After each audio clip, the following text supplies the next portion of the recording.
3, 2, 1.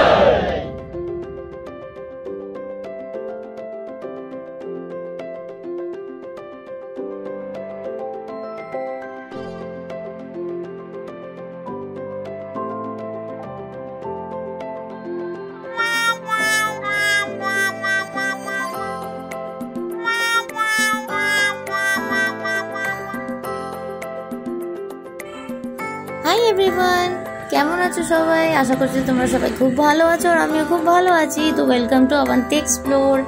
তো দেখো, সকাল সকাল তোমাদের সঙ্গে আমি একটা নতুন ব্লগ দিয়ে চলে এসেছি। তো আসলে আজকে আমি যাব চন্দননগর। তো চন্দননগর যাওয়ার মেন উদ্দেশ্য হলো আমার পুরনো কলেজটা একটু ঘুরে দেখা। তো এই দেখো, এটা হলো আমাদের চন্দননগর কলেজের অপোজিটে যে ঘাট, এখানে অনেক সুন্দর সুন্দর স্মৃতি জড়িয়ে আছে। এখানে আমরা বন্ধুরা মিলে অনেক আড্ডা করতাম।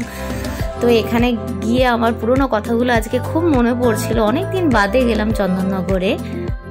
এটাকে অ্যাকচুয়ালি বলা হয় স্ট্যান্ড, চন্দননগর স্ট্যান্ড। আর এটা হলো আমার কলেজ, যেখানে অনেক নতুন নতুন বন্ধু হয়েছিল আমার। তো স্কুল লাইফের পরে কলেজে অনেক নতুন বন্ধু, তারা আজও আছে আমার বন্ধু। তো যাই হোক, ভাবলাম একটু পুরনো স্মৃতির রোমন্থন করা যাক, তাই জন্য আজকে একটু চন্দননগর ঘুরতে গেছিলাম। তো ওখানে গিয়ে তোমাদের একটু ফিশ মার্কেটটা দেখাচ্ছি। তো মোটামুটি বাঙালি মানে মাছ দেখলে ওখানে দাঁড়িয়ে পড়ি। তো দাঁড়িয়ে দাঁড়িয়ে অনেকক্ষণ দেখছিলাম, দারুণ লাগছিল। আর অনেক পুরনো কথা, অনেক পুরনো বন্ধুদের খুব মনে পড়ছিল। ভাবছিলাম ওরাও যদি থাকতো একটু আড্ডা দেওয়া যেত। তো যাই হোক, কারোরই সময় হয়তো নেই, সবাই এখন নিজের জীবনে অনেক ব্যস্ত হয়ে পড়েছে। তাও এই সোশ্যাল মিডিয়ার দ্বারা তাদের সঙ্গে আমাদের যোগাযোগ এখনো অবিচ্ছিন্ন আছে। তো দেখো, চন্দননগর যাওয়ার পথে এনাদের সঙ্গেও দেখা হলো। এরা দুই ভাই বোন, দেখো কি সুন্দর বসেছিল একটা দোকানের সামনে, ডাকতেই বাইরে চলে এলো। খুব ভালো লাগছিল, মনে হচ্ছিল নিয়ে চলে আসি। আর এইখানে দুটো কুকুরও এসেছিল, দুটো কুকুরের সঙ্গে এত ঝগড়া করছে ওরা দুই ভাই বোন, আর এরা দুজন খুব ঝগড়া করছিল। তো যাই হোক, মোটামুটি ওদের একটু ঝগড়াটা থামালাম, ওদের একটু বললাম একটু ঝগড়াঝাটি বেশি করিস না। আর এটাকে দেখো কি সুইট, কি সুন্দর, এ হচ্ছে সব থেকে চালাক, চুপচাপ বসে আছে। তো আমার ছেলে তো মোটামুটি কুকুর বিড়াল দেখলে পাগল হয়ে যায়, আমিও তাই হয়ে যাই, ভালোই লাগে এদেরকে আদর করতে। তো এরপরে গেলাম মুড়ি মাখা খেতে। এত টেস্টি মুড়িটা মেখেছিল, দেখো তোমাদের সঙ্গে আমি শেয়ার করছি যে উনি কি করে মেখেছেন। তো উনি আমাকে বলছিলেন যে আমি যেন ওনাকেও ভিডিও করি। তো আমি ওনাকেও ভিডিও করেছি, বললো আমাকেও তুলবে তোমার ভিডিওতে। আমি বললাম আচ্ছা ঠিক আছে, আমিও তুলছি আপনাকে, আর মুড়ি মাখাটাও তুলি। তো দেখো খুব সুন্দর মেখেছিল। আর কত টাকা দাম নিয়েছিল জানো?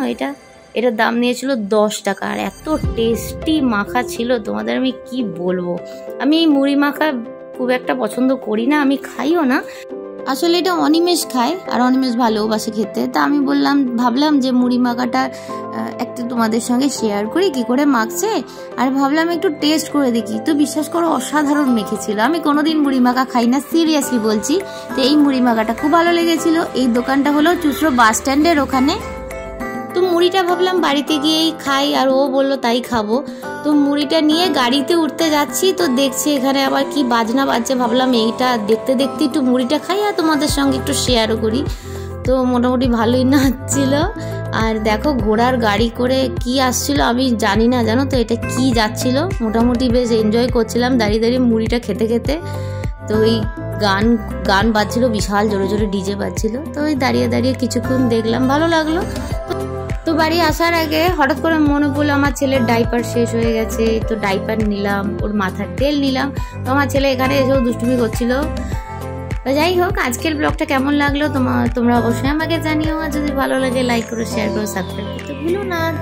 তো তোমাদের সঙ্গে দেখা হবে নেক্সট ভিডিওতে। ততদিন পর্যন্ত ভালো থেকো আর আমার ভিডিও দেখতে থাকো।